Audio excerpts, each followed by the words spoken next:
Hello students, welcome to Shiny Max 9ஆம் வகுப்பு பயிற்சி 3.7ல மூணாவது கொஸ்டின் பார்க்கலாம்.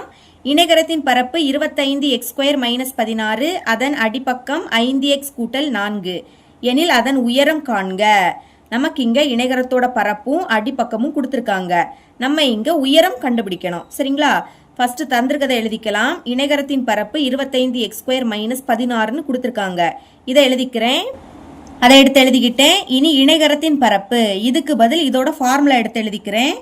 ஃபார்முலா அடிப்பக்கம் இன்டு உயரம் இஸ் ஈக்குவல் டு அந்த சைடில் உள்ளதை அப்படியே எடுத்து எழுதிருங்க. 25x² - 16.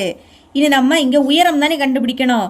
அப்போ உயரத்தை மட்டும் இங்கே வச்சுக்கோங்க. உயரம் இஸ் ஈக்குவல் டு அந்த சைடு 25x² - 16. அடிப்பக்கம் இங்கே பெருக்கல்ல இருக்கு.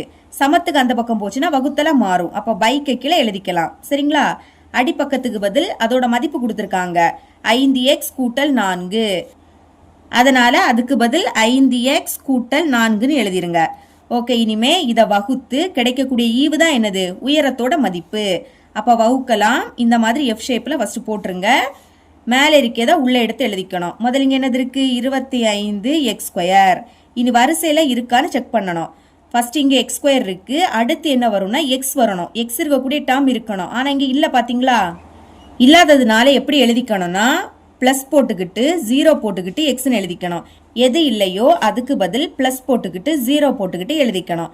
இனி எக்ஸுக்கு அடுத்து என்ன வரணும்? எக்ஸே இல்லாத டேர்ம் வரணும். அப்போ எக்ஸே இல்லாத டேர்ம் இங்கே இருக்கு. என்னன்னா -16. இதை அடுத்து எழுதிக்கலாம். அப்புறம் கீழே இருக்கக்கூடியதை வெளியே எடுத்து எழுதிருங்க. 5x கூட்டல் 4. இப்போ இங்க ஃபர்ஸ்ட் என்னது இருக்கு? 25x². அடுத்து வகுத்தல். இங்க ஃபர்ஸ்ட் உள்ளதை கீழே எடுத்து எழுதிக்கணும். 5 × x. இது ரெண்டும் 5ஆ வைப்படி கேன்சல் ஆகும். 4 5 5, I 5 25. இதுக்கு மேல கேன்சல் பண்ண முடியாது. மேல பாக்கி 5 இருக்கு. இனி இங்கே x இங்கே x. அதை ஒரு வாட்டி எழுதிருங்க. ஓகே, இப்போ அடிமானம் சேமா இருந்துன்னா அது வகுத்தல இருக்கும்போது அடுக்க கழிக்கணும். எக்ஸோட அடுக்குல எதுவும் இல்லாட்டா 1 இருக்குன்னு அர்த்தம். கழிங்க. 2ல இருந்து 1 கழிச்சா 1. அடுக்குல 1ன்னு எழுதிக்காண்டா. இப்போ இங்க என்ன கிடைக்குதோ அதை மேல எடுத்து எழுதிக்கணும். சரிங்களா? இனி 5x-ஐயும் இந்த 5x-ஐயும் பெருக்கலாம். ஃபர்ஸ்ட் நம்பரை பெருக்குங்க. I 5 25. அடுத்து x-ஐயும் பெருக்குனா x². இனி 5x-ஐயும் +4-ஐயும் பெருக்கலாம். இது ரெண்டுமே பிளஸ் குறியீடு, அதனால பிளஸ் போட்டுருங்க. இனி நம்பரை பெருக்குங்க. I 4 20. இங்க மட்டும் x இருக்கு, எழுதிக்கலாம். இந்த மாதிரி பெருக்குன உடனே குறியீடை மாத்தணும். பிளஸ் குறியீடு மைனஸா மாறும், பிளஸ் மைனஸா மாறும். ரெண்டுமே சேம், வேற வேற குறியீடு. அப்ப கேன்சல். இங்க மேல இருக்கிறது 0 தான். அப்ப அதை பார்க்காண்டாம். பாக்கி என்னது இருக்கோ இதை மட்டும் எழுதிருங்க. பிளஸ் குறியீடை மைனஸா மாத்திருக்கோம். அப்போ -20x. இனி -16. இதை கீழே இறக்கிடலாம். -16.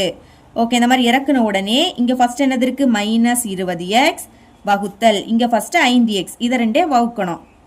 ஓகே, இப்போ பாருங்க. ஒரு மைனஸ் அப்படியே வந்துடும். 5ஆ வைப்படி கேன்சல் ஆகும். 1 5 5, 4 5 20. மேலே பாக்கி 4 இருக்கு. கீழே 1ன்னு எழுதிக்காண்டா. அடுத்து இங்கே எக்ஸ் இங்கே எக்ஸ் சேமா இருந்தால் கேன்சல் பண்ணிடலாம். அப்போ இங்கே என்ன கிடைக்குது? -4. இதை மேலே எடுத்து எழுதிருங்க.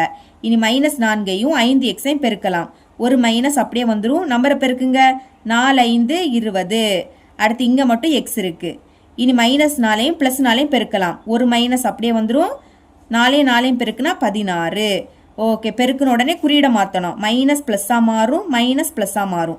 சேமா இருக்கு, வேற வேற குறியீடு. அப்போ கேன்சல். இங்கேயும் சேமா இருக்கு, ஆனால் வேற வேற குறியீடு. அப்போ கேன்சல். ஓகே, கேன்சல் பண்ணால் பாக்கி எதுவுமே இருக்காது. அதனால 0. ஓகே, இனிமேல் இறக்க எதுவுமே இல்லை. அப்போ இதுதான் மீதி. ஈவு என்ன கிடைக்குது? 5x - 4. இதுதான் உயரத்தோட மதிப்பு. எழுதிக்கலாம். உயரம் = 5x - 4. இவ்வளோ தான் இந்த சம்.